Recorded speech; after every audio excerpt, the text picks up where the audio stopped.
অবশ্যই অবশ্যই আমি তোমাদেরকে পরীক্ষা করব, ভয় দিয়ে, ক্ষুধা দিয়ে, সম্পদের ঘাটতি দিয়ে, আতঙ্ক দিয়ে, প্রাণনাশ দিয়ে, ফল ফসলের হানি দিয়ে পরীক্ষা করব।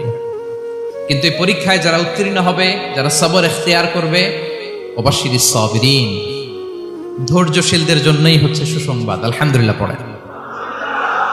তাহলে সম্মানিত সুধী, আমরা বুঝতে পারলাম এই পৃথিবীর ফিচার হচ্ছে এখানে বিপদ থাকবে, বিপদ ছাড়া কেউ থাকবে না। স্ট্রাগল থাকবে, কষ্ট থাকবে, ঝুঁকি থাকবে, রিস্ক থাকবে, এবং নানা ধরনের বিপদ আপদ দিয়ে আল্লাহ তাআলা আমাদেরকে পরীক্ষা করবেন। এটা মাস্ট, এটা আমাদের মাইন্ডসেটে নিয়ে নিতে হবে।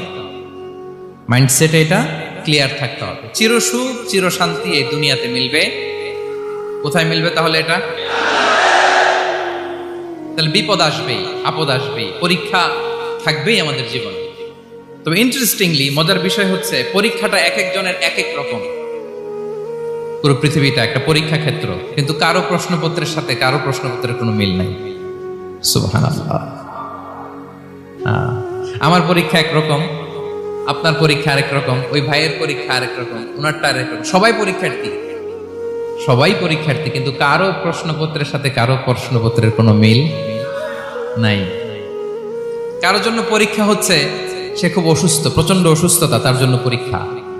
ক্যান্সারের রোগী, দুরারোগ্য ব্যাধি, ডক্টর বলছে 4th স্টেজে চলে আসছে, কয়েক মাস বাঁচতে পারে, এটা তার জন্য পরীক্ষা। আবার কারো দেখবেন যে খুব একটা অসুস্থতা নাই, অসুস্থতার ঝামেলা নাই, কিন্তু তার দারিদ্রতা আছে, তার আর্থিক অনটন, এটা তার জন্য পরীক্ষা।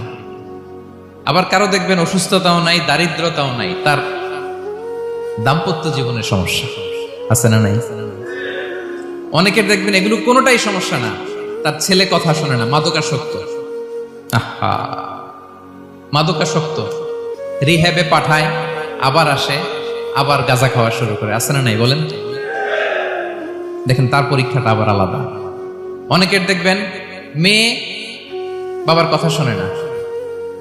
আবার অনেকের দেখবেন যে ব্যবসায় সমস্যা, লসের পর লস, লাভ উঠাতে পারে না। তাহলে পরীক্ষা ছাড়া, বিপদ আপদ ছাড়া দুনিয়াতে কেউ নাই, কেউ নাই প্রিয় ভাইরা। এটা আমাদের মাথায় রাখতে হবে। পরীক্ষা আপনাকে দিতেই হবে, পরীক্ষা দিয়ে দিয়েই নিজেকে প্রমাণ করতে হবে। আর এক একজনের পরীক্ষাটা এক এক রকম, কারো পরীক্ষার সাথে কারো পরীক্ষার কোনো মিল থাকবে না। তো মাঝে মাঝে আমরা এটা ভুলে যাই। আল্লাহ তাআলা কালামে পাকে রিমাইন্ডার দিয়ে আমাদেরকে স্মরণ করিয়ে দিতে চান যে এই পৃথিবীতে আসলে তোমরা এসেছো পরীক্ষা দিতে। এটাই জীবনের বড় বাস্তবতা। আমাদের জীবনে যত হতাশা, আমাদের জীবন নিয়ে যত অভিযোগ, আমাদের মনে যত কষ্ট, আমাদের হৃদয়ের ভেতরে যত অস্থিরতা, তার মূলে হচ্ছে এই সমস্যা যে আমরা ভুলেই গেছি আমরা পরীক্ষা দিতে আসছি। এটা যদি ভুলে না যান, এটা যদি আপনার মাইন্ডসেটে থাকে যে পুরো জীবনটা একটা পরীক্ষা, তাহলে দেখবেন কোনো কিছু আপনাকে কাবু করতে পারবে না। আপনি হতাশ হবেন না, জীবন নিয়ে আর অভিযোগ থাকবে না, আপনি ভেঙে পড়বেন না, সব অভিযোগ হতাশা দূর হয়ে যাবে। তার মানে বুঝতে পারলাম পরীক্ষা আপনাকে দিতেই হবে। পরীক্ষা দেয়া ছাড়া এই পৃথিবী থেকে চলে যাওয়ার কোনো চান্স বা সুযোগ আমাদের কারো নেই।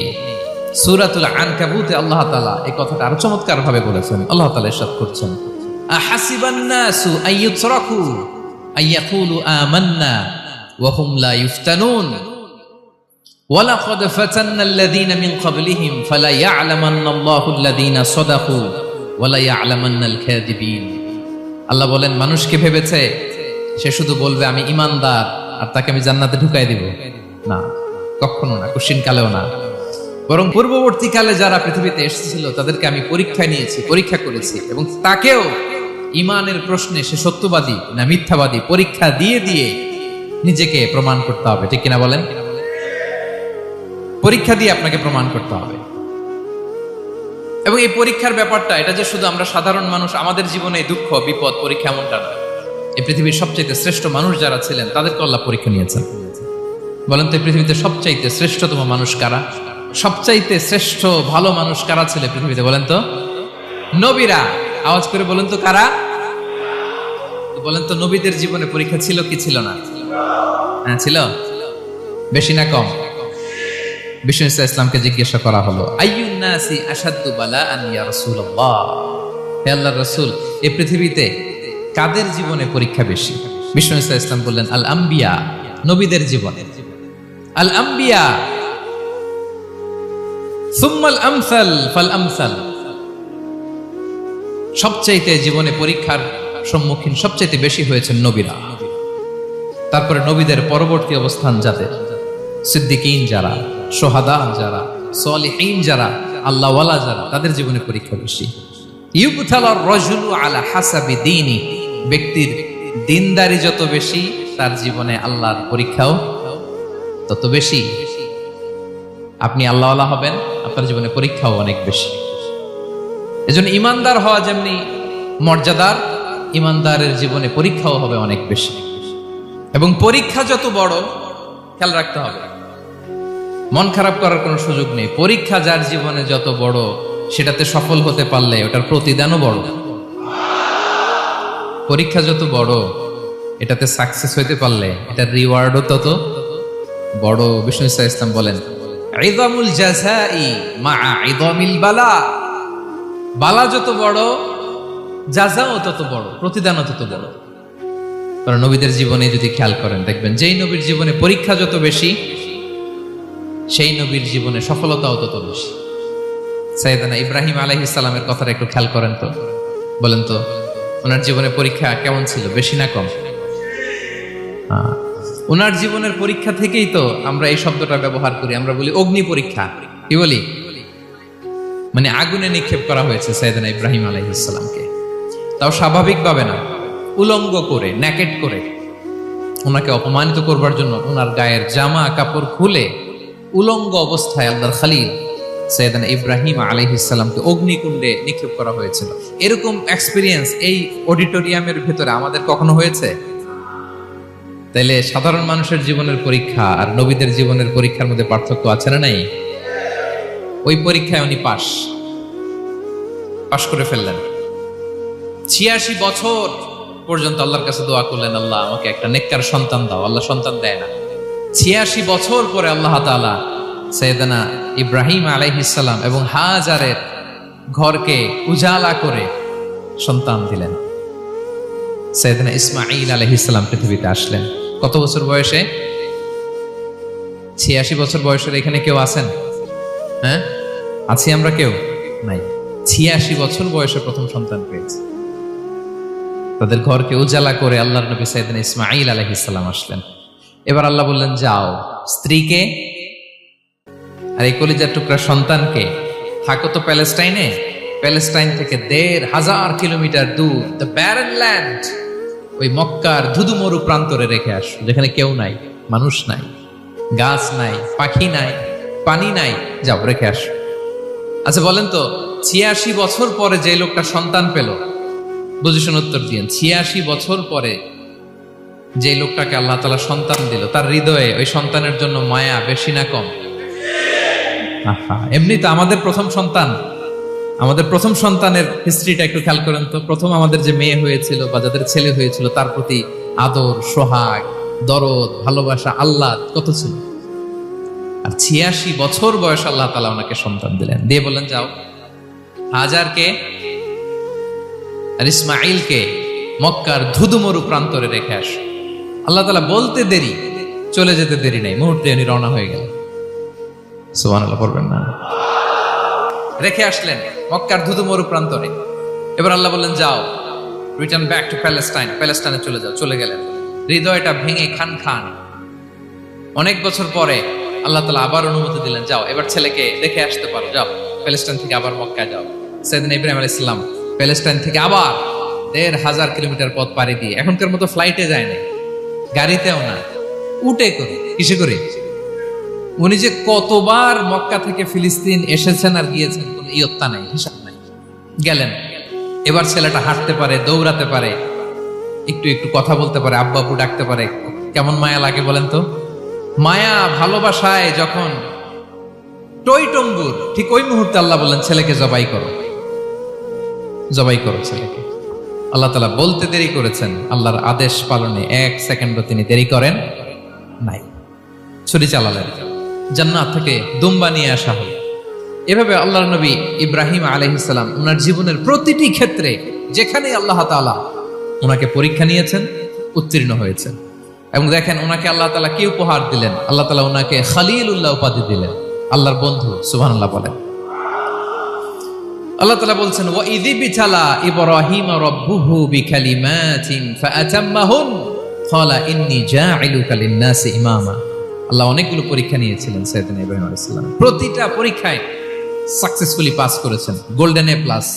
আল্লাহ বলেন ইন্নী জাঈলুকা লিন-নাসি ইমামা, I'm gonna make you the leader for the entire human being.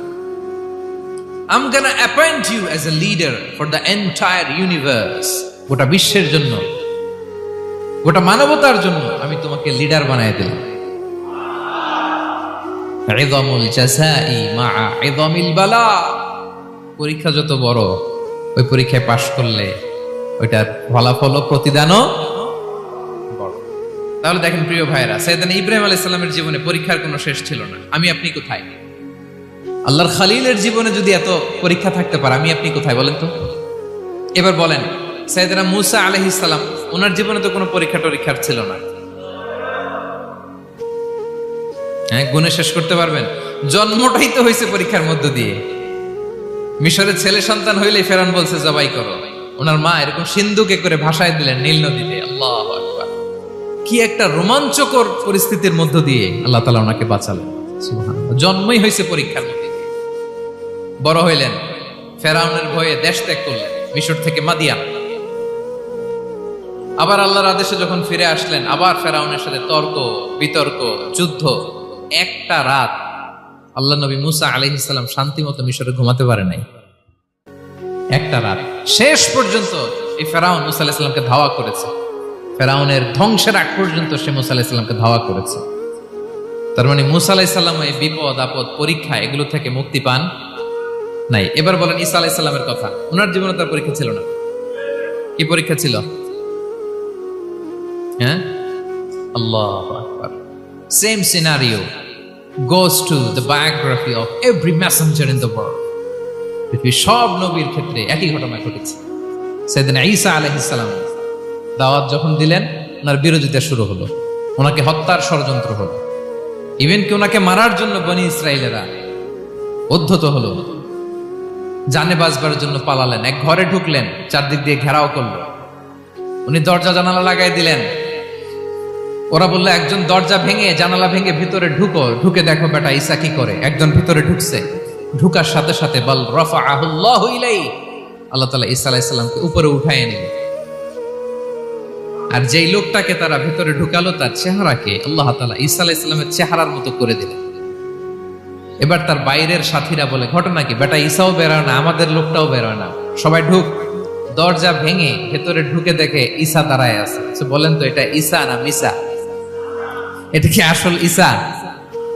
ওমা কতালু ওমা সলাবু ওয়ালাকিন শুব্বিহা লাহুম। আল্লাহ বলে তোমরা আমার নবী ঈসাকে হত্যাও করতে পারো নাই, শুলেও চড়াতে পারো নাই। আমি সেফটি সিকিউরিটি দিয়ে আমার নবী ঈসা আলাইহিস সালামকে আকাশে তুলে নিয়েছি।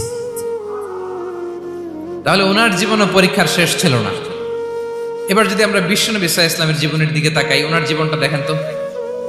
আমাদের পেয়ারা নবী বিশ্বনবী মুহাম্মদুর রাসূলুল্লাহ সাল্লাল্লাহু আলাইহি ওয়াসাল্লাম, ওনার জীবনে কি স্ট্রাগল ছিল? স্ট্রাগল। মাক্কি জীবনের কথা যদি একটু খেয়াল করেন, দেখেন তো 3 বছর শিয়াবে আবি তালেবে জেল খেটেছেন, না খেয়েছিলেন। ওনার বংশের লোকেরা প্রথমে ছাগল খেয়েছে, ছাগলগুলো যখন শেষ, ছাগলের চামড়াগুলো শুকিয়ে ওইটা খাইছে। গাছের পাতা ছাল এগুলো খেয়ে খাবারের অভাবে বেহুশ হয়ে পড়ে থাকতো তারা। না খেয়ে কয়দিন ছিলেন আপনি? আমি কয়দিন ছিলাম না খেয়ে? মনেই তো পড়ে না, না খেয়েছিলাম কিনা কোনোদিন। এ হচ্ছে মাক্কি জীবন। মেন্টালি প্রেসার দেয়া হয়েছে। বিশ্বনবীর চাচা আবুল আহাব, তার 2 ছেলে উতবা আর উতাইবা, এদের সাথে বিয়ে দিয়েছিলেন 2 মেয়ের। যখন দাওয়াত দেওয়া শুরু করলেন, 2 মেয়েকে ডিভোর্স দিয়ে দিল। দেখেন, একটা বাবার জন্য প্রাপ্তবয়স্কা মেয়েকে যখন উঠায় নেয়ার আগে ডিভোর্স দেয়, তার মানসিক অবস্থাটা কেমন থাকে বলেন? মেন্টালি প্রেসারাইজ করা হয়েছে, ফিজিক্যালি হ্যারাস করা হয়েছে। বিষ্ণু ইসলাম যখন নামাজে দাঁড়াতেন, উটের পচা নারী ভুড়ি বিষ্ণুনবীর কাঁধে চাপিয়ে দেওয়া হতো। আপনার জীবনে এরকম ঘটছে কখনো?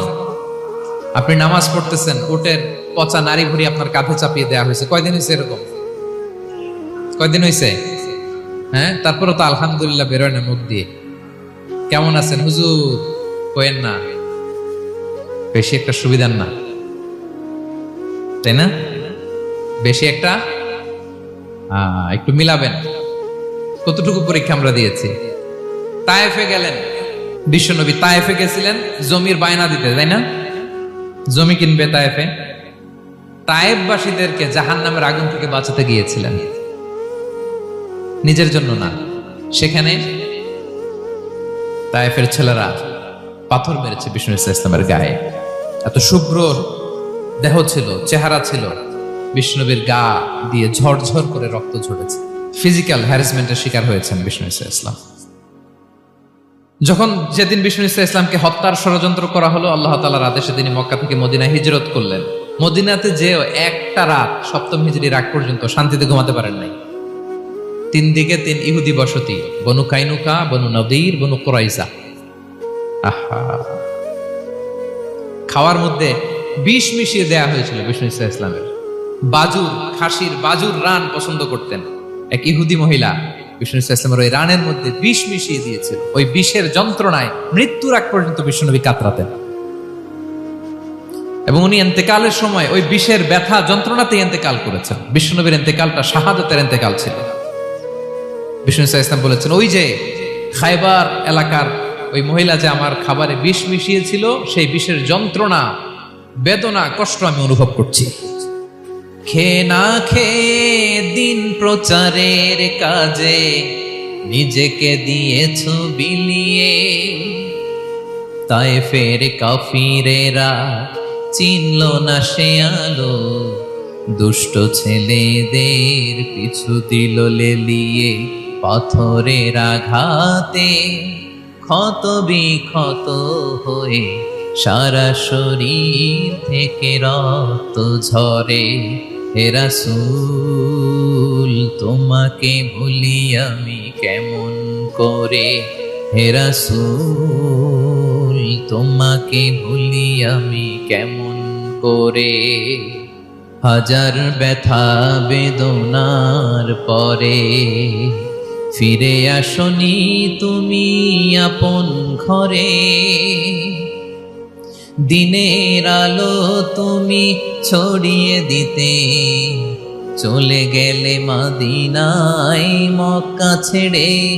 হে রাসূল তোমাকে ভুলি আমি কেমন করে, হে রাসূল তোমাকে ভুলি আমি কেমন করে। ঠিক কিনা বলেন? একটা রাত শান্তিতে, শান্তির ঘুম তিনি দিতে পারেন নাই। প্রিয় ভাইয়েরা, তাহলে আমরা কি বুঝলাম? বিশ্বনবীর জীবনে পরীক্ষা ছিল কি ছিল না? আমাদের উপায় আছে? আমরা বাঁচতে পারবো এই বিপদ আপদ পরীক্ষা ঝঞ্ঝাল থেকে? বাঁচতে চাইলেও বাঁচতে পারবো? ইমাম মালিক আলাইহি রাহমা নাম শুনেছেন? ইমাম মালিক, ওনার জ্ঞান থেকে লাখো লাখো মানুষ উপকৃত হয়েছে, কোটি কোটি মানুষ উপকৃত হয়েছে।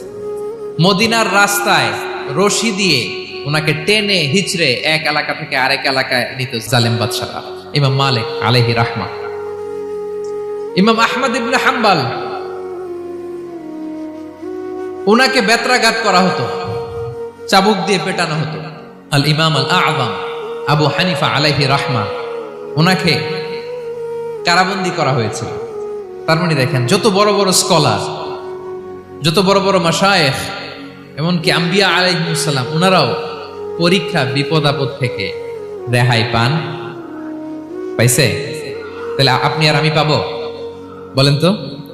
তাহলে এটা আমাদের ব্রেইনে গেঁথে নিতে হবে যে জীবন মানেই এখানে বিপদ থাকবে, পরীক্ষা থাকবে, স্ট্রাগল করে করে আমাকে আগাতে হবে। কেউ আমার জন্য রেড কার্পেট বিছিয়ে রাখবে না। এই জীবনটা বড় জটিল। This is life, how it's design. এভাবেই পৃথিবীকে ডিজাইন করা হয়েছে। এখানে বিপদ আছে, কষ্ট আছে। এই পরীক্ষা দিয়ে দিয়ে আপনাকে উত্তীর্ণ হতে হবে। বুঝতে পেরেছেন প্রিয় ভাইরা? নাও দ্য কোশ্চেন আরাইজ, এখন প্রশ্ন হচ্ছে, কেন আল্লাহ এই পরীক্ষা নেন? কেন? আল্লাহ তাআলা সূরা মুলকে বলেছেন, এই পৃথিবী সাজানোর, এই জীবন মৃত্যুর এই খেলা, এটার উদ্দেশ্যটাকে আল্লাহ তাআলা স্পষ্ট করে বলেছেন, আল্লাযী খালাকাল মাউতা ওয়াল হায়াতা লিয়াবলুয়াকুম আইয়ুকুম আহসানু আমালা। জীবন মৃত্যু দিয়ে তোমাদের জীবনকে সাজানো হয়েছে এজন্য, যাতে করে তিনি তোমাদের পরীক্ষা করতে পারেন। কি করতে পারেন? তোমাদের মধ্যে কে সৎকর্মে অগ্রগামী, কে কাজে ভালো, আমলে ভালো, এটা দেখার জন্য। বেসিকলি আল্লাহর দেখার প্রয়োজন নাই, আমাদেরকে দেখানোর জন্য এই পরীক্ষার আয়োজন। আমি ভালো করবো না খারাপ করবো এটা আল্লাহ জানে না? ওনার পরীক্ষা করা লাগে কেন? কথা বলেন। আমি জান্নাতি না জাহান্নামী এটা আল্লাহ জানেন না? বেসিকলি আমাদেরকে জানানোর জন্য এই পরীক্ষার আয়োজন। কাদেরকে জানানোর জন্য? মানে তুমি জেনে যাও তুমি জান্নাতি না জাহান্নামী। আমি ভালো করেই জানি। একটা ছোট্ট উদাহরণ দিলে বুঝতে পারবেন প্রিয় ভাইয়েরা। ধরেন আল্লাহ তাআলা দুইজনকে সৃষ্টি করলেন। উদাহরণস্বরূপ একজনের নাম আব্দুল্লাহ আর একজনের নাম আব্দুর রহমান। সৃষ্টির পরে আব্দুল্লাহকে বললেন, আব্দুল্লাহ আমি জানি তুমি পৃথিবীতে 50 বছর হায়াত পাইতা, খুব ভালো কাজ করতে, তুমি দুনিয়াতে অনেক ভালো কাজ করতে, এটা আমি আগেই জানি, আমার অসীম জ্ঞান বলে আমি আগে থেকেই জানি। তো যাও, তোমার এইমাত্র সৃষ্টি করলাম, যাও তুমি জান্নাতে ঢুকে যাও, কারণ আমি জানি তুমি জান্নাতি হবে। আচ্ছা, আর আব্দুর রহমান তুমি পৃথিবীতে খুব খারাপ কাজ করতে, এটা আমি জানতাম, তোমারে পাঠাইলে খারাপ কাজ করবা, তুমি সীমা লঙ্ঘন করবা, অন্যায় করবা, অপরাধ করবা, তুমি জাহান্নামী হবা, যাও। যেহেতু আমি জানি পরীক্ষার আর দরকার নেই, তোমারে জাহান্নাম দিয়ে দিলাম, যাও ঢুকে যাও। আব্দুল্লাহ ঠিকই জান্নাতে ঢুকে যাবে, আব্দুর রহমান কি ঢুকবে? ঢুকবে।